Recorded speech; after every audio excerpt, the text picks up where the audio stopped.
आम्हाला वेगळ्याच कंपनीचे ते नंतर आम्हाला खत मिळाले होते. हा, तर हे सगळ्या शेतकऱ्यांनी लक्षात ठेवा. भारतामध्ये असं आहे, आम्हाला फार लवकर आम्ही विकले जातो. आमची नीतिमत्ता, आमचं चारित्र्य लवकर विकलं जातं. त्याला माफच नाही करायला पाहिजे. कारण मातीशी नाही, थेट आरोग्याशी गद्दारी करतोय ना. कारण आपण त्यांना अमृताच्या नावाखाली जर विष खाऊ घालत असेल, भयानक आहे ना. तुम्हाला दुसरे औषध ऑफर केले. नाही आपलं जे सॉइल चार्जर जे आपलं होतं, तर ते सॉइल चार्जर आम्हाला ते नाही भेटलं, तर वेगळं भूमी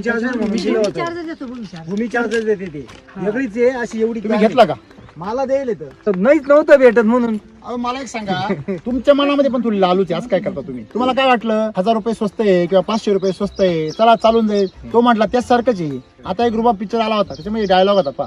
तो तिला म्हणतो की अरे मी एवढ्या वाईट सवय मला, तरी पण मी तुला काय आवडतो, काय माझ्यामध्ये असं? ती म्हणते रुबाब आहे तुझ्यामध्ये, बरोबर की नाही?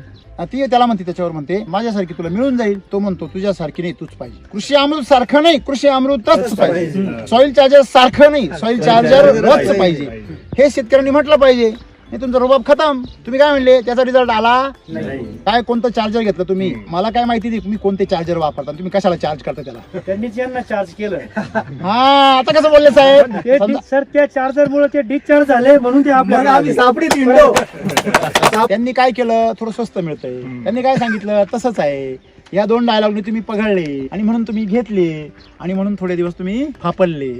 नाही विकायला प्रॉब्लेम नाही काही. बघा सगळ्यांनी विकावं. आपण आपण एवढे काही परिपूर्ण नाही का, सगळा देश आपण सांभाळू शकतो. अशा हजारो कंपन्या व्हाव्या, परंतु त्याच्या सारखंच नको, तेच पाहिजे. तर मजा येते त्याच्यामध्ये. हजारो व्हिडिओ तुमचे जेवढे पडलेले युट्यूबला, एवढे चाळले, एवढे पाहिले होते. आणि त्याच्यानंतर मी ठरवलं काय, तुम्ही जे म्हणताय का बाबा, म्हणजे आपण काय करतो, म्हणजे शेतीतल्या जीवाणूंना अन्न देत नाही आपण, आणि तोच बेस आहे असं हे माझ्या लक्षात आलं एकंदरीत तुमच्या ह्याच्यातून. तर आपण पहिले आता टोमॅटोला पावसाळ्यामध्ये वापरलं होतं, आपली 4000 काडी होती, पण 1500-1600 प्लस कॅरेट काढले. पैसा चांगला झाला, कमी रेट होत तरी पैसा चांगला झाला. त्याच्यात एक गोष्ट पाण्यामध्ये आली का आपलं मॉडिलिटी झाली नाही, मेलं नाही. त्याच्यानंतर दुसरी गोष्ट अशी का रोग किडीचा एवढा त्रास झाला नाही. अनुभव माझा इतका दांडगा, मला इतका मस्त वाटला का तुमचं वाला ते सम्राट, शक्ती आणि मिरॅकल हे कांद्याला पण वापरलेली एकदम तुफान रिझल्ट आहे त्याचीवाली. म्हणजे लेट लावलेले कांदे सुद्धा आता तुम्ही जर पाहिले, ड्रिपवर कांदे माझेवाले. काही शेतकऱ्यांना एकदम रिझल्ट मिळत नाही, त्याचं कारण त्यांच्या जमिनी हलक्या आहे. पण ज्या जमिनी चांगल्या आहे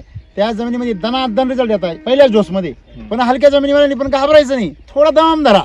तुमच्या भारी व्हायला जास्त वेळ लागत नसतो. 3 डोस तुम्ही पण भारी आहे का नाही? आणि एवढं स्वस्त बात तुम्हाला भारी कोणी जगात करणार नाही. आलं लक्षामध्ये?